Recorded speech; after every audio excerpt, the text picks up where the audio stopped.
Yeah, so I still have to do that intro video. Have some ideas, some sort of like 15 to 30-second montage of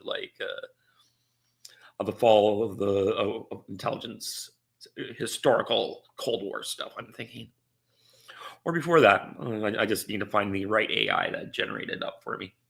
They did a good job when I did the King David spaceship. I'll have to look for that one again. And of course, I still have the cold. It's nearly gone, but it's still there. I just blow my nose every couple. Wow.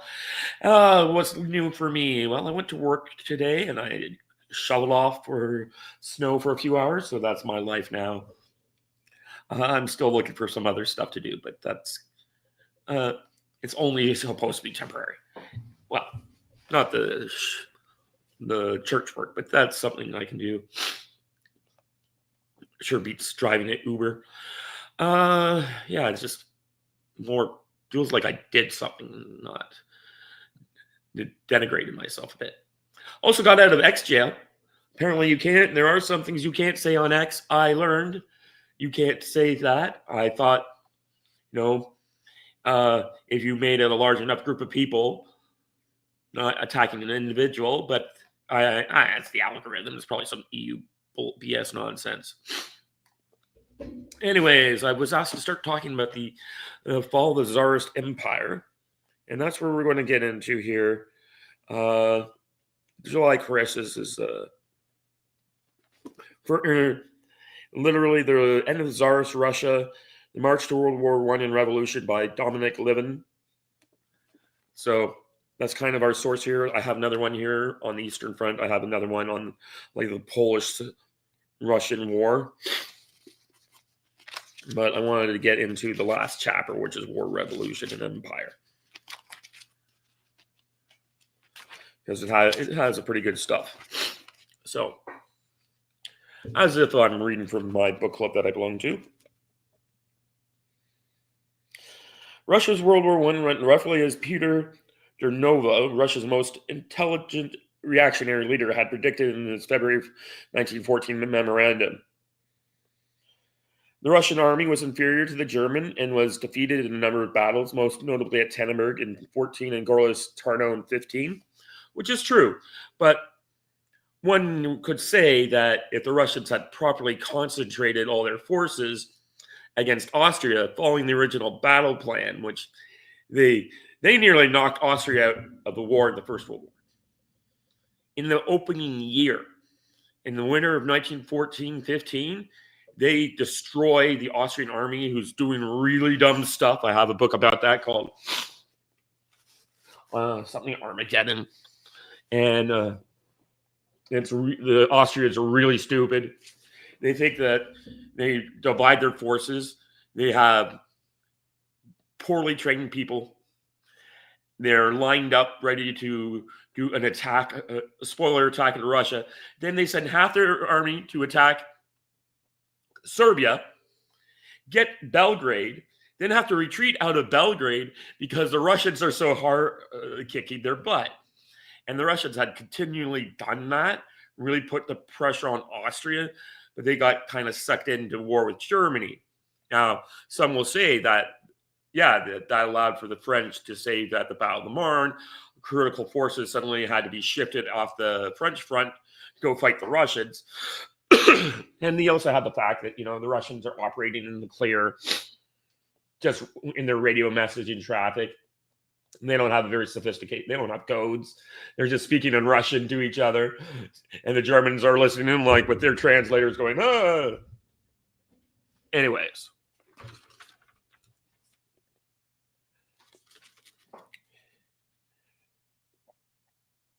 German superiority in material was important, most notably in heavy artillery, airplanes, and communications technology. Deeper-rooted problems of Russian personnel mattered more. They had a relatively small number of professional officers and NCOs in comparison to Germany. Everyone had that problem. Germany had the most experienced, technically competent army in Europe at this moment. The British are pretty good, as not Bismarck said, it was Kaiser Wilhelm II. Our army is good at defeating the French. The British are good at defeating anyone else. So the British have a very highly professionalized army, like long-term service veterans who will join up for 30 years. They have been doing some reforms in 14 or in the lead up to 1914, but they still had this kind of like you did either a 6-year hitch or a 30-year hitch. And it meant that their guys were so good when the Germans ran into them in 1914. They thought the Germans thought the British were firing 16 rounds a minute and hitting targets at 800 meters or like 1,000 yards. And the Germans thought it was mass machine gun fire. Now that army gets wiped out in the coming day, in the first year, and you get the British New Army. But that's how technically capable the British Expeditionary Force was. And also, like, look, this is how poorly the Schlieffen plan worked out. No one told the German Navy about the Schlieffen plan. So the British, when they land, is kind of a surprise to the Germans because they don't expect them to be there. But they didn't even tell their Navy to try and disrupt the British from landing. When the British get there and disembark over the course of 2 weeks, if they had sent out, they could have used submarines to disrupt. They could have used cruisers and other things to mess around and make sure that tied up a lot more resources, maybe drawn out the landing. But no one even thought to tell the Navy the Army's secret plan that they've been planning for like 12 years.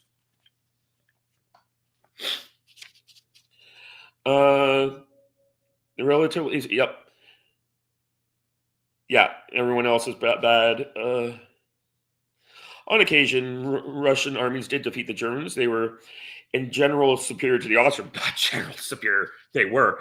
They, like I said, they nearly drove the Austrians out of the war. Without substantial German bailout, the Austrians would have surrendered in 15.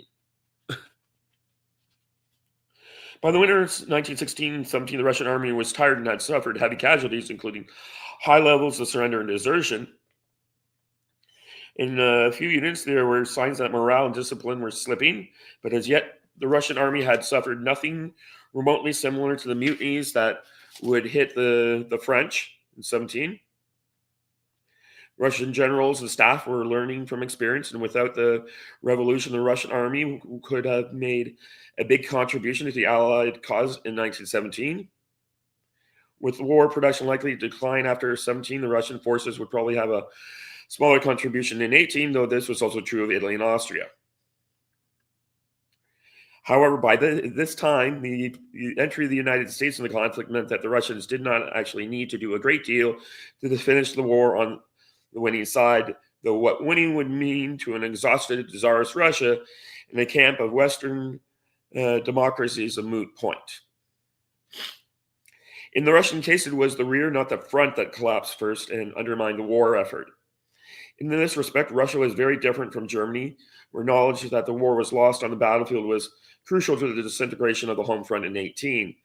Collapse of Russia's home front had much to do with economic problems. Again, the Russian case needs to be put in context. France and Italy had largely been cut off from outside assistance and the Atlantic trade routes, and it is hard to see how their economies could have sustained the war effort either, which is what kind of happens to Russia. Their economy was doing well by 1916. Basic production of weapons and munitions was satisfied from domestic sources. New strategic industries were being created from scratch to make up for lost foreign imports. But in some military areas, above all, engines and motors of all description, Russia was well behind Germany. The railways became a major problem with very serious consequences for military movements. And that was kind of my initial point when I was bringing up. The actual crisis that we'll get into the factors, but the actual lead up to the crisis is that there is, and it's more in the 1917 or the Eastern Front book. They talk about this because it's a book on the war where this is the fall, right? The war basically becomes this thing where the generals can't win their battles because they have a shell shortage. And by shell, I mean munition shortage. So they start blaming all the problems whenever they lose a battle. It's because we didn't have enough shells. Not because, we have colonels refusing orders of generals because they were higher in social nobility rank. That never really was a problem. No, that wasn't an issue at all. But yeah, so you have these generals saying, well, we can't win because we don't have the shells. And then they have so the train schedules get moved into a position where for about a week, all the trains that were supposed to be delivering food to the cities, there was also a frost that had a problem. So there was like a winter storm that caused a lot of trains that were going to be delivering food to the cities weren't delivering food to the cities, mainly Petrograd and Moscow. So you had the fact that all the trains were delivering munitions and supplies to the troops, but the ones that were going to the cities stopped going. And let me tell you about our just-in-time inventory system that I was working in over 25 years as a logistician. All food in grocery stores will last 3 days. That's it. That's why Civil War would terrify me, because there's going to be mass starvation, because all we have in the grocery store's supply chain is 3 days. Politicians need to know this. They're going to get themselves in a lot. They'll be killed pretty quickly because they don't have enough guards to protect them from what they might be contemplating. So with 3 days worth of food. Now, this is in the early 1900s. They had a little bit more food than that, but they're also under wartime rationing. So trains stopped delivering food. Everyone's in trouble. There's shortages in the stores. People are start to starve, and when they starve, they go berserk. And when they go berserk, they first go to the where all the politicians are and say, "Why aren't you feeding us?" And the politicians are like, "What? Oh shit!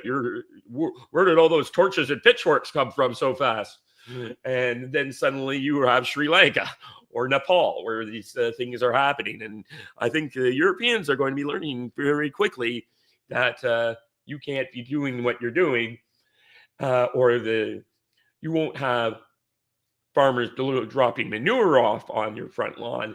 They'll be dropping off torches and Molotov cocktails. Anyways, back to the discussion here. Russia remained well behind Germany. Military movements, food supply, and industrial production. Neither railway network nor the rolling stock was adequate for the colossal demands of war. But in addition, industry was diverted overwhelmingly to military production, with repairs to locomotives, rolling stock, and railway lines suffering as a consequence. Inflation took its toll on morale. Oh, the 1917 book gets into that heavily. You got to understand, before World War I, Russia's on a gold standard. Then they go to strict to they go to basically not financialization. What I'm trying, cloudy head. There you go to a fiat currency. There we go. Finally got that out of my head. So they go to a fiat currency. Well, you've never had gold before. You've never had that before. So suddenly you have all this liquidization. You're going to an industrial economy very quickly. They're having like 10% growth here, people. Like, that's crazy. We were used to thinking 4% is amazing. They're doing 10. And having all the inflation. At one point, they outsourced the money printing to America because they're worried that the Russian money printers are surly and will go on strike, and they won't have the money to pay for their massive war machine. That's in the 17 book. I'll get into that later. And worst of all was the food shortages. Russia still produced enough food to feed itself. The difficulty was to distribute it to the swollen population of the towns. In Russia's northern industrial regions and the huge army concentrated in the empire's western borderlands, the railway network had been geared in peacetime to move grain supplies surpluses from southern Ukraine and Russia's southern steppe region to northward, but to not northward, but to southern export outlets on the Black Sea. So the rail network is not designed to support the army or the north. It's designed for export out. Kind of like in Canada, how we have a lot of export. All our systems were designed to export to Britain. So we have a very undeveloped. We basically have Vancouver as the big port. Like that's it. We're going east. All these people want to go. Oh, we want to go to the Far East and like make trade deals. Well, build the freaking infrastructure through the Rocky Mountains to support that plan, Mr. Kearney.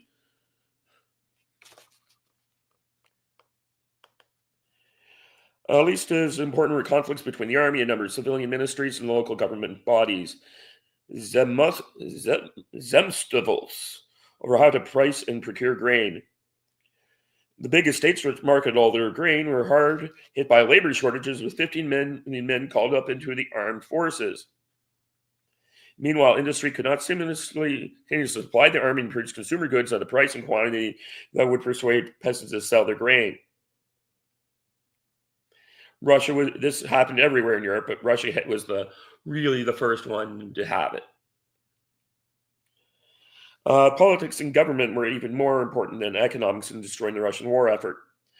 Part of the problem as regards food supplies was that the Russian government in 1914 had a weak presence in the villages where food was grown and most Russians lived. Nevertheless, in other wars, Russians had tolerated far worse conditions than those that undermined the monarchy in 1917. World War I required the unprecedented mobilization of entire society, total war. This depended on a civilian society with tentacles stretching down to every family and on a state closely allied to the society and capable of coordinating and co-opting its efforts. To do this effectively, the state needed a high degree of legitimacy, and the many groups and classes in society needed to have common values, confidence, and commitments. Russia was not that type of place. Austria was worse. The Austrian-Hungarian Empire was way worse than Russia. I mean, at least most people spoke Russian in Russia, except for the Poles and the Finns. I think Finland's still part now, and the Baltic states. Other than that, everyone's pretty much speaking Russian. I mean, you got like all the stands that are technically part of Russia at this point, but will be made into Soviet republics later. And now are just that. But I mean, like for the most part, with the Russian army, at least they were all speaking Russian.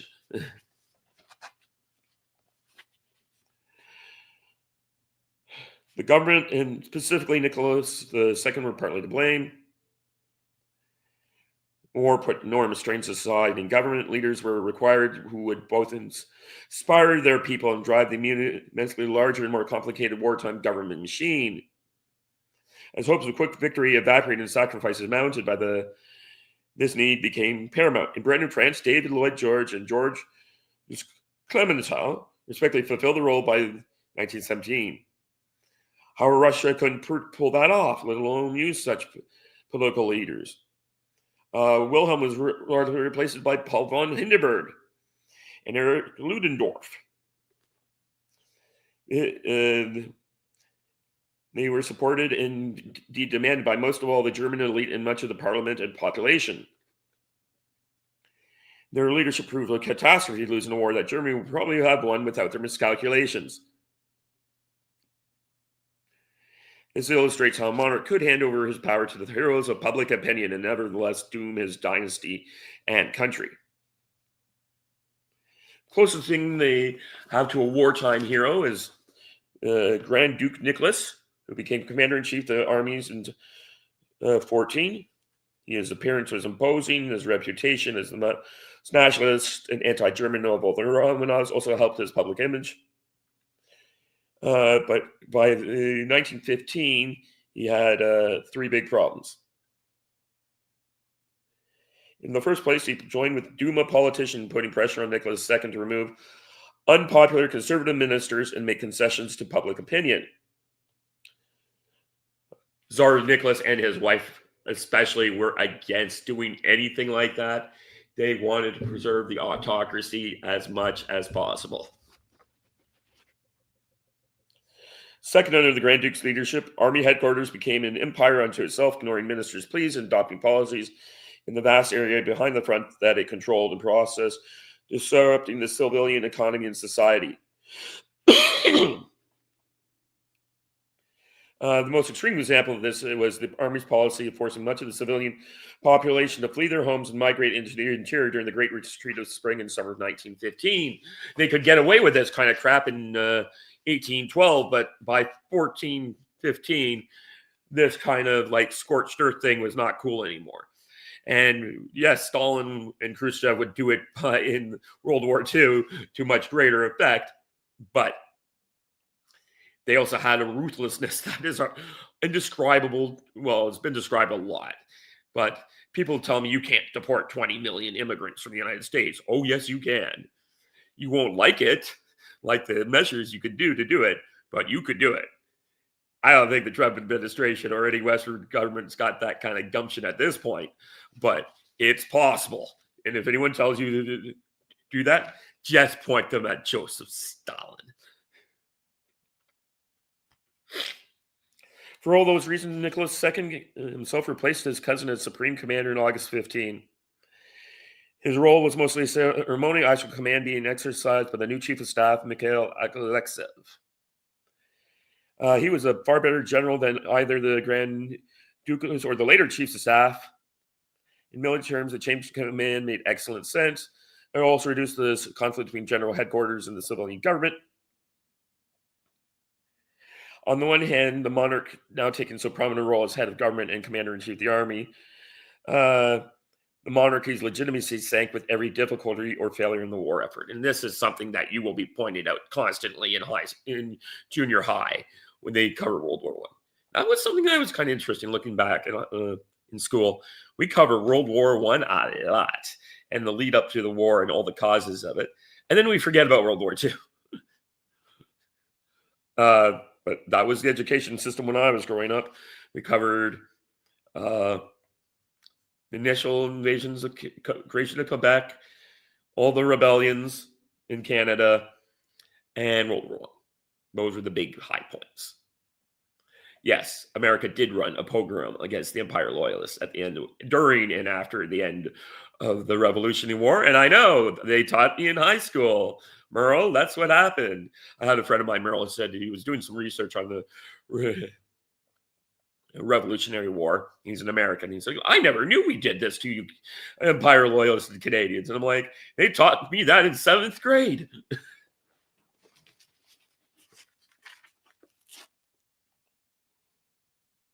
If Nicholas departed for the front line behind a competent and authoritative prime minister whom he had delegated full powers, this risk would have been worth taking. In fact, however, Russia entered the war with weak and elderly chairman of the Council of Ministers, presiding over a poorly coordinated government, and this pattern prevailed down to 1917.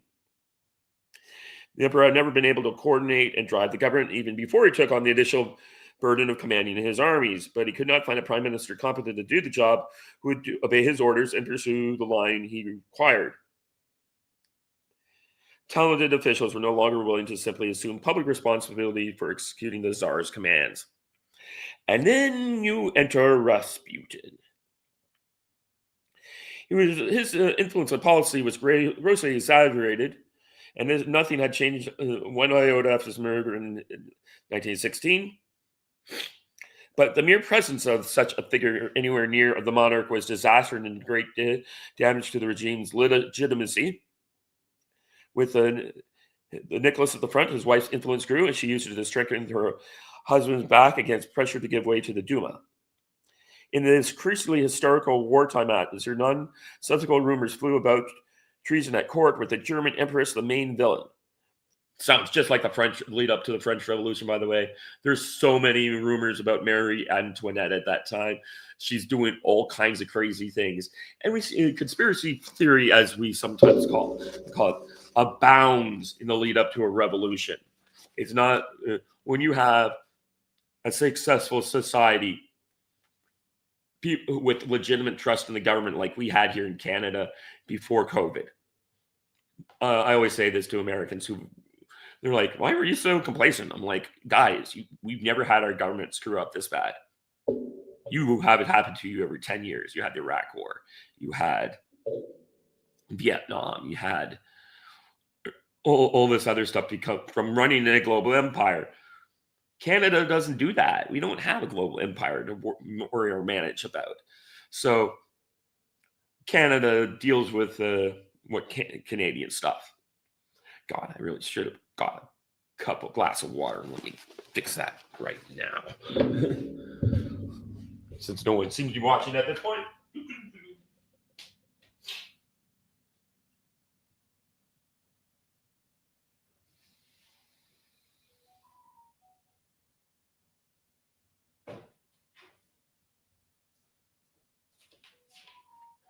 And of course, someone's messaging on the phone. They're going to have to wait because I'm here with you, lovely people. So when I'm having a glass of water. Okay.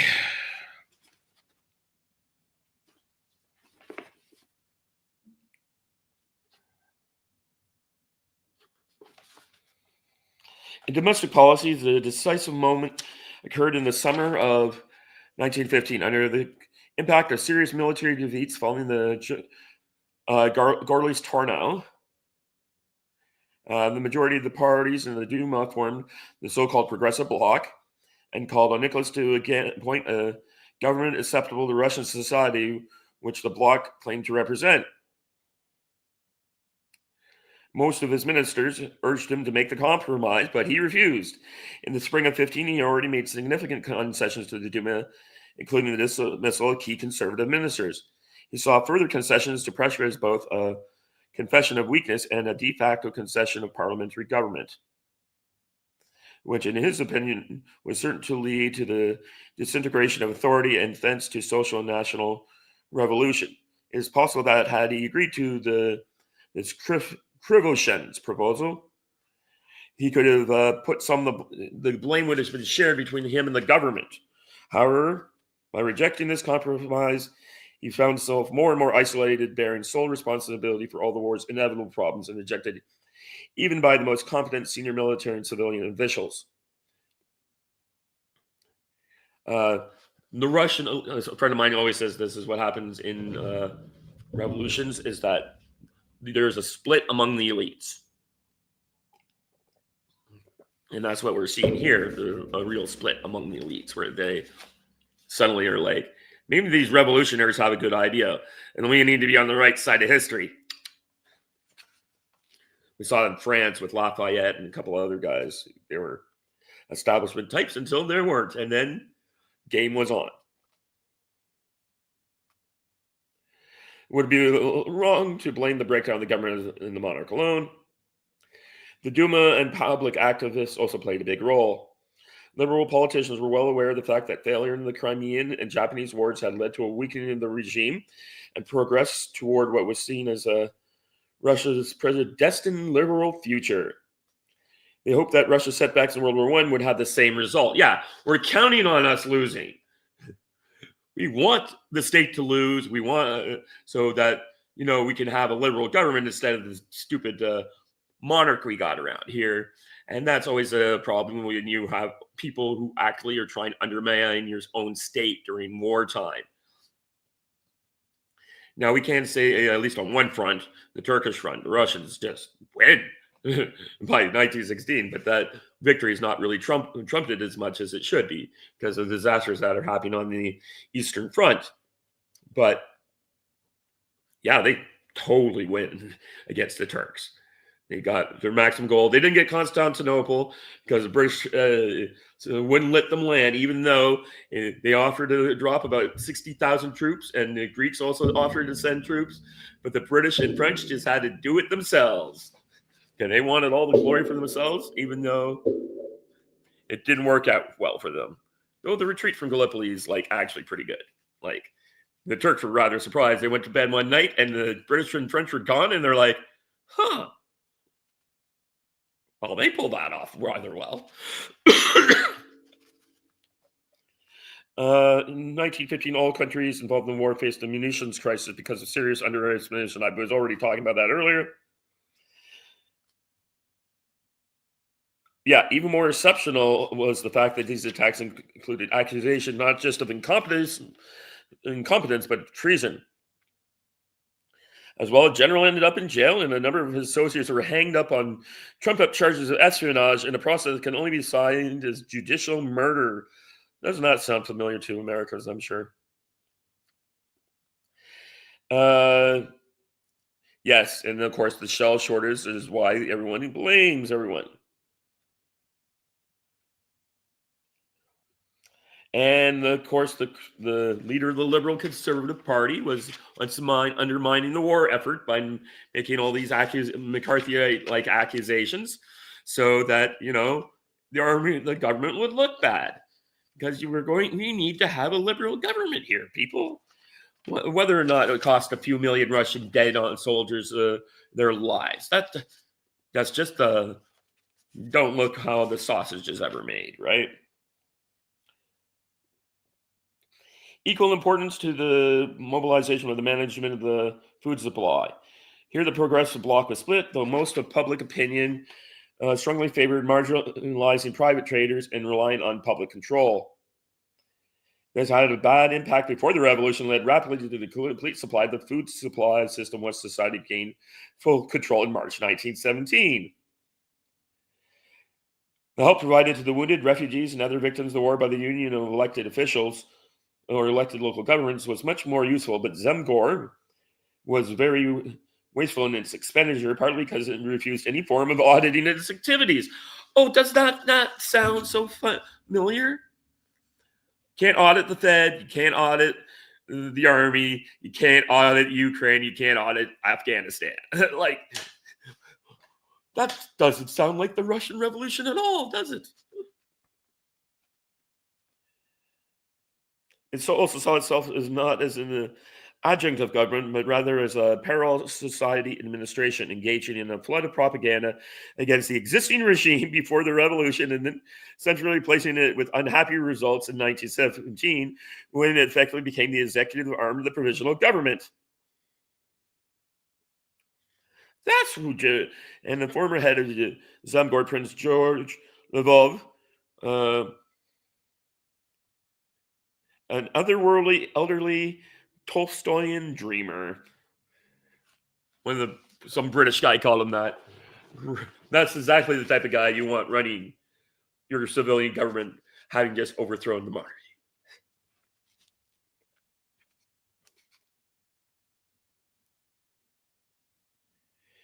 Yeah, they needed to share in the thing, not undermine it. They needed to work with the government, but and that was what was happening here. He himself was the likeliest initial head of a mixed bureaucratic parliamentary cabinet relying on the Duma's support. Kruvashin was an intelligent man, a shrewd politician, and efficient administrator. However, like most of the senior bureaucracy, even at its best, he was not particularly charismatic personality or an inspiring orator. Competent technocrat, not good at leading the people. It's a rare thing to be able to do it all. For people yearning for inspirational leadership, this mattered greatly.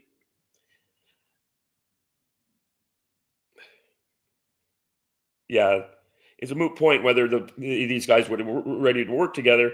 Russian wartime realities meant that problems would inevitably mount, and any policy favored by a public opinion would fail. At that point, the temptations to shift responsibility to the remaining bureaucrats would have been strong.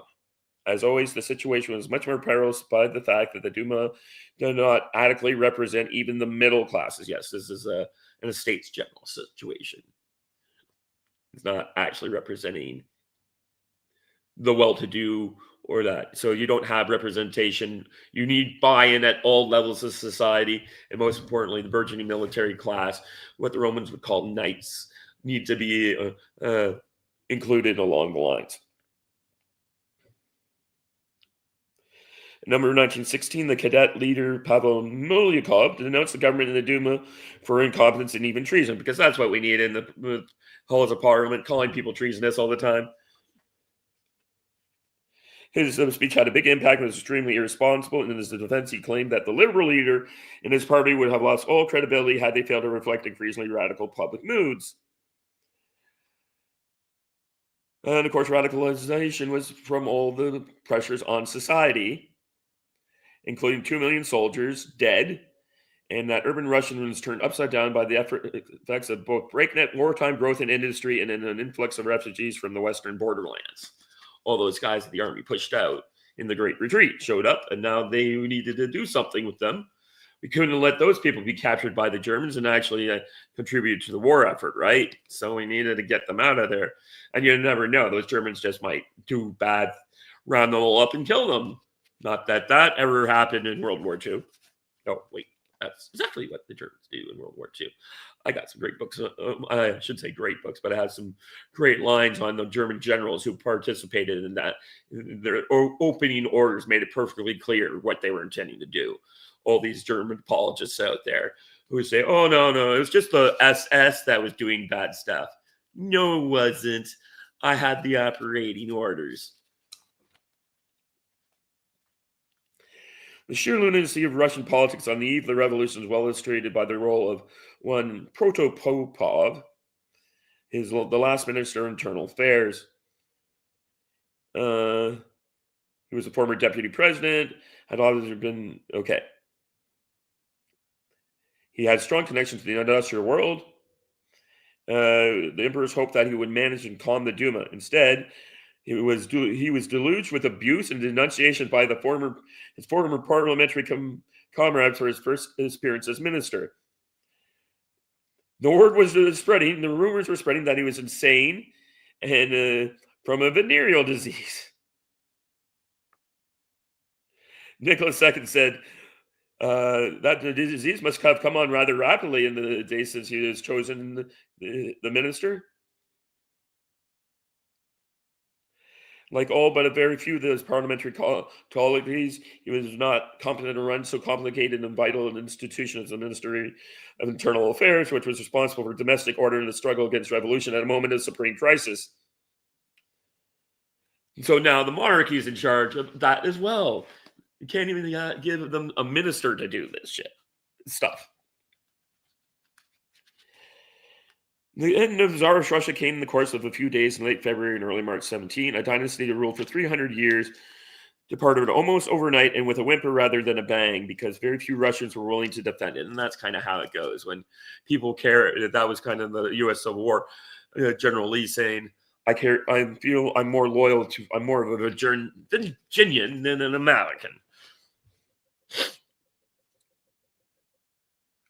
Trouble began in late February in the streets of Petersburg, whose name had been changed to Petrograd to satisfy wartime anti-German feeling. Crowds poured out of the working class districts into the center of the city, partly by the food shortages and communist agitation. We can always get into that fun stuff. Where did Lenin and Trotsky come from, and how did they just happen to show up? Trotsky, especially living in New York, transits via Canada and and arrives in to meet up with Lenin, who's, I believe, in Switzerland or Sweden, and shows up with tons of cash. And by the way, remember, where did we talk about where the American cash, who was making the cash for Russia at this point? All this money showed up and started agitation.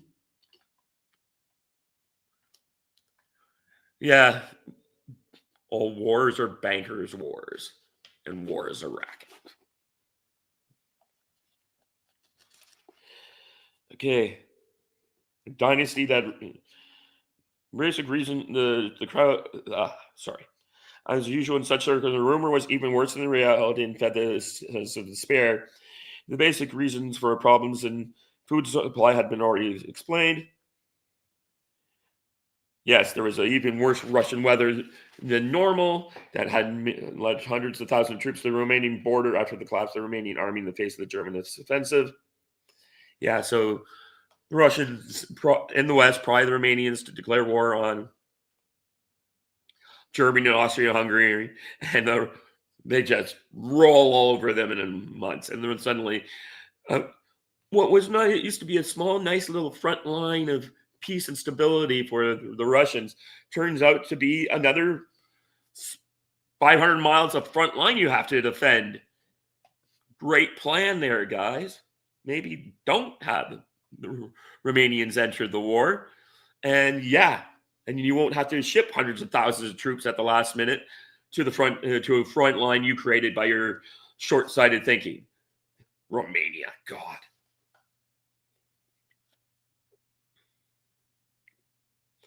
Loyalty of the consort had been uncertain even in 1905-06, as we saw. But yeah, earlier chapters. This goes into like this book really. We're only talking about the revolution, but the book goes all the way back to 1905 and the first revolutions and that kind of stuff, where the Eastern Front just takes care of World War One. Discontent in the ranks was greatest by 1917, not at the front, but among the garrisons in the rear. Here a horde of bored and resentful conscripts with too few officers and COs to control them absorbed the sense of crisis and the poisonous rumors about treason sweeping through Russia, and especially through Petrograd. Within 3 days of the first mutinies, no loyal units remained in Petrograd, and the capital was in the hands of the revolution. The Duma leaders were now faced the choice of either opposing the soldiers and workers' revolt at some danger to their lives and with the certainty of forfeiting all respect among the Petrograd masses, or accepting and attempting to control the revolutionary forces. They chose the latter for reasons of both fear and political ambition. Remember, they've been wanting this. They wanted this to happen. Now they have it. And like anyone who wants it, now they got to own it.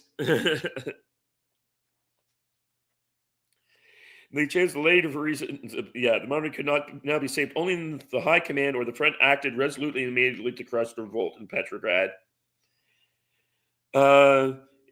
Faced by anarchy of a socialist takeover in the capital, the generals might have done it. It's impossible to say whether they would have succeeded, but given the Duma leaders appeared to be more or less in control of the events, the high command instead chose to abandon Nicholas and accept the revolution as a fait accompli. Certainly Nicholas wouldn't have done that. He knew where his bread was buttered, and certainly some of the other generals that were stuck at the front line probably would have done something about it had they, like the white generals that would come along later, they would have done it. But the high command is like, well, why don't we give these people what they want? What could possibly go wrong? What could possibly go wrong? The communists are going to make it what the revolutionaries in France look like a cakewalk. Inevitably, victory was their overriding priority, and they dreaded starting a civil war that would be certain to wreck any chance of achieving it. Yes, the generals were more concerned about winning the war on the front line, which is, I guess, their job, instead of winning the war in the rear, which could have been turned into a civil war, which they could have lost. They did end up having a civil war. Millions of people died. There's some crazy stuff that happens near the end when there's some. I really need to find the book on the Khanate. There's like the Soviets wipe out like this resurgent attempt to create Genghis Khan in Mongolia / Siberia. It looks crazy story. I need to read that one of these days.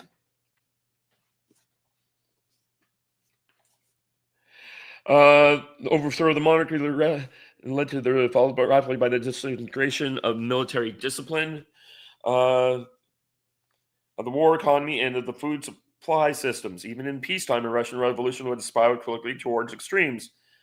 This is the nature of revolution.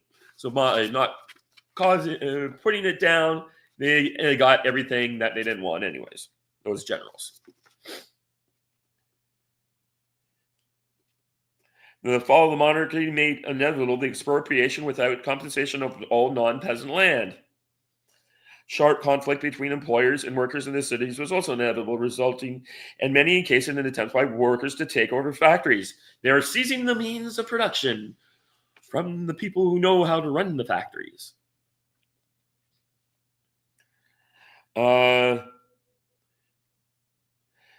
In the urban society, witnessed an explosive mixture of millenarian hopes, class hatred, and the desperate attempt of workers whose existence was always precarious to save themselves and their families as the economy imploded and jobs disappeared. The most optimistic scenario for a Russian Revolution was the power would be retained by the moderate socialist parties, the so-called Mensheviks and socialist revolutionaries. At least that's one thing we can say. Thank Lenin for getting rid of the Mensheviks. I have mixed feelings on them. Okay. Anyways.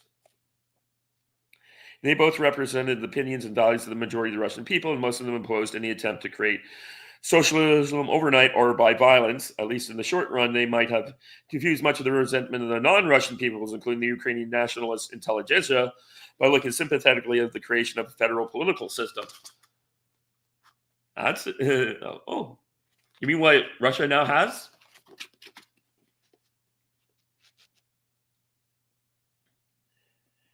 But even in an optimistic scenario that moderate socialists survived in power during the revolution, their problems would be far from over.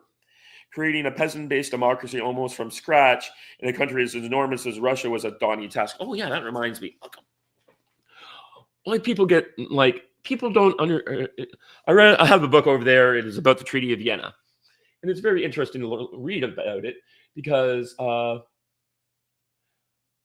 basically, why did the Russians conquer Poland? They could have left it alone, but what ends up happening is Alexander II and all his or whichever Alexander it is, and all his generals are wandering into Poland, and they're like, what's going on here?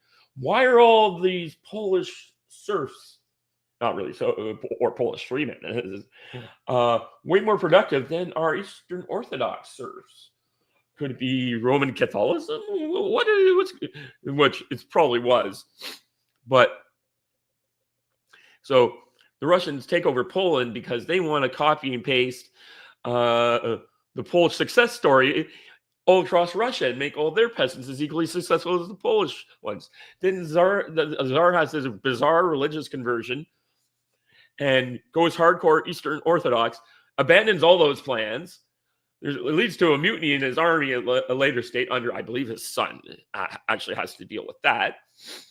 And yeah, it's just weird. It's just like, that was what the plan is. So all these people that say that Russia wants to conquer Poland, it's like the last thing Vladimir Putin wants to do is add 45 million Roman Catholics to his Eastern Orthodox Empire. People do not look at those kind of calculations here in American Canada anymore, but that's the kind of calculation we make, that you will have made in Europe. Bismarck was terrified that in the 6 Weeks' War, the Austrians would collapse so bad that they'd want to join the German First Reich. That was like his real worry. He just wanted to go. He wants to grab Hanover and a few of these other, he wants to grab all the Protestant areas. He doesn't want the Roman Catholics in. Those people are followers of the whole of Babylon. We don't need those people here. Those are calculations change as we have technologies that develop and unify cultures like radio and movies and eventually television. But those are the kind of calculations that are being made in Ukraine right now. And we don't think about those. We don't think in ethno or religious terms anymore because we have societies that don't do that. But if you are societies that still think that way, that's something you need to pay attention to. And that's how it works in Eastern Europe and even in some lesser extent Western Europe.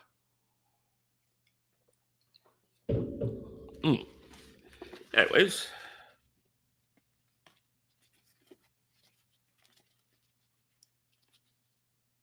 With the big estates gone and peasant society itself leveled down by the revolution, it would be hard to sustain the agricultural exports on which Tsarist Russia's economic development depended. Still harder would be finding the revenues on which its armed forces rested. If Russia had faced an international economic crisis on anything approaching the scale of the 30s, the stability of the fledgling democracy would have even been more at risk. The Russian office corps was by tradition apolitical, obeying the state's rulers, which meant the monarch. The key reason of the failure of the white counter-revolution was the political innocence of its military leadership. Oh, yeah. Yeah, I've heard some great stories recently about this. Churchill may not have been the hidden villain of World War II, but he's definitely got a bit of a villainy going on the orders of Lord George. But Churchill followed his orders. And basically, Lord George was like, I don't want the white Russians to win. I want the communists to win. Because I don't want, because the Britain for the last 150 years has been obsessed with demolishing Russia and breaking it up. And that continues to this day. And you see it all over the place. They just have these bizarre beliefs on the Russian people. Like, how many times you'll have someone tell me, I do not know what it is with Eastern Europeans, but they all seem to be obsessed with toilets. And they say, like, oh, most people in Russia don't have toilets. And it's like, what? Yeah, so what? Now that's something they've been fixing up over the years, and it's no longer much of a thing, but who cares? I had a Croatian girlfriend once made a similar joke about Bosnians, and I was just like, okay, you mean outhouses? Like, I used an outhouse at the cottage. Those things exist.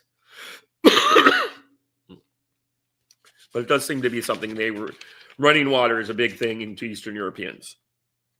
Okay. But after years of exposure to revolutionary and then democratic turmoil, even Russian generals would have learned political lessons. Had a moderate socialist regime emerged intact from revolution, the likeliest outcome would have been a subsequent overthrow by a military coup. In the rest of Eastern and Central Europe, such outcomes were frequent. Pilsudski is a good example of this stuff. He's so popular, he closes down his concentration camp because he doesn't think his political opposition means anything. And this happens all the time in new democracies. You get a dictator. Hopefully a popular one is not evil, like a Pilsudski or an Ataturk. People complain to me about Vladimir Putin all the time, and it's like, guys, he's just Russia's Ataturk. And he's looking after the interests of his own people over the interest of your Western thing. And he doesn't want to exploit all that stuff. He doesn't want that thing to happen. And he's no different than Napoleon III, okay? The only difference between him and that is he has not yet declared himself Tsar. I don't know why not. Just do it, man. Make yourself a constitutional monarchy. Maybe his kids don't want to be more princesses or whatever. But I know a lot of people think he should just declare himself Tsar and get it over with. Inevitably, all such predictions are the best informed guesswork. On the other hand, it's hard to deny that war made a peaceful and moderate outcome of the 17 revolution far less likely. Revolution came to a people in many cases already traumatized by wartime suffering or as soldiers inured to violence. The war created enormous additional problems as regards feeding the population and keeping factories and railways running. At the time of the monarchy's overthrow, a few Russians had called for peace. The rhetoric stressed that the revolution was a patriotic act designed to enhance Russia's war effort. Of course, that didn't match up. The liberal leader, Milyukov, became foreign minister after the overthrow and quickly affirmed Russia's commitment to the old regime's war aims, whose core was Russian acquisition of Constantinople and the Straits. Like, no one was going to allow that to happen. Nobody was allowed to make that happen. And the Greeks tried, and they screwed it up. If they had just taken Constantinople and done that, they probably would have succeeded. They probably would have kept it. But no, they had to keep on going. And there are just not enough Greeks as there were Turks. And so they got pushed all the way back to to the other side, to the start lines. That's a whole other war. I've only seen one movie on it, and it's pretty crazy. And it's about these Charles Bronson and a bunch of other guys are like mercenaries that get hired by a Turkish warlord.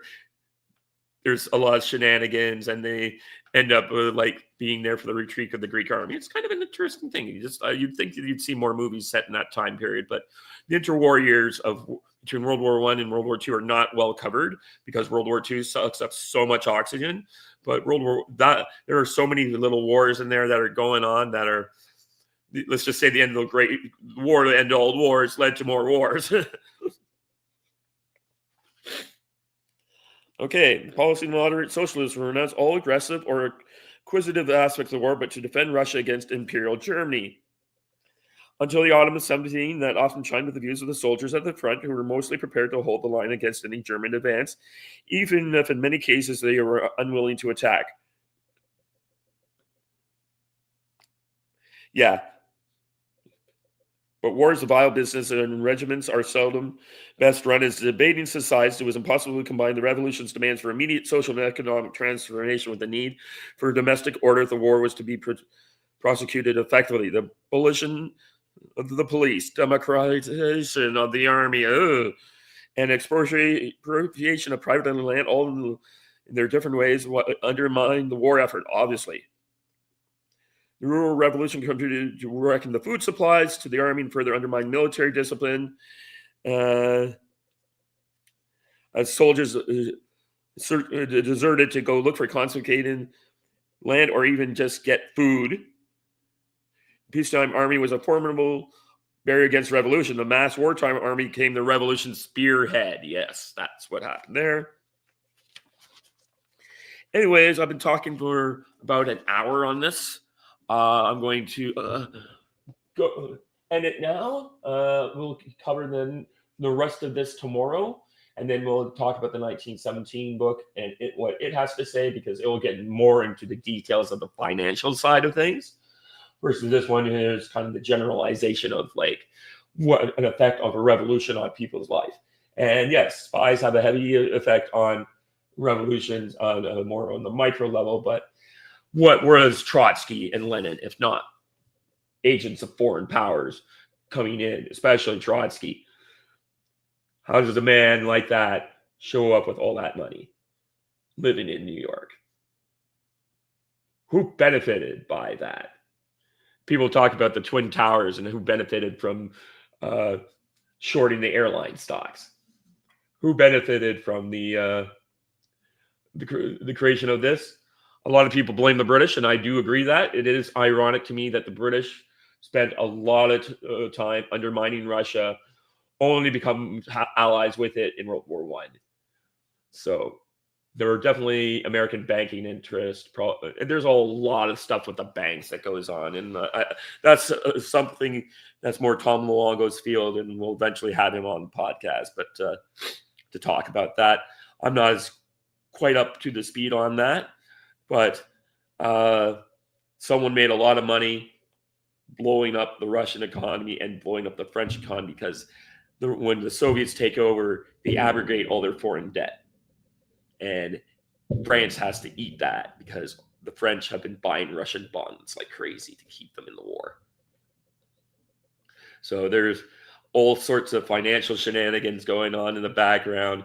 And let's face it, intelligence agencies, they work for the bank or for financial interests. And that's in the banks, but also oil, Exxon, all those big companies do that too. Everyone wants to have their chairman sitting on a board somewhere after they retire from where they are. Cofer Black, good example of this. I'm not saying they're not doing sometimes what they think is best for the American people or for their own people, but it's like, I want to overthrow the government because I think it's the best thing for the British people. And if I can make a slice of money on it, where's the harm? And that's something that we have to realize when we're dealing with intelligence agencies. So this is the part one of the fall of the Tsars Empire that I was asked to work on. I'll be doing It's probably going to be a 5 or 6 part series at this point, and then we'll talk about some of the smaller wars that spring out of this situation. But yeah, like, this is important stuff to be talking about, and I'm glad to be here to talk about it. And we'll do a case file maybe Friday. Maybe I'll reach out, because I was in Twitter jail. I couldn't get the guys on for a panel, but I'll try and do that. They're much better on the weekend for that, so we'll do that. Anyways, if you like this and want to see more, like, share, subscribe, and hopefully get the channel some growth out of this. Bye-bye.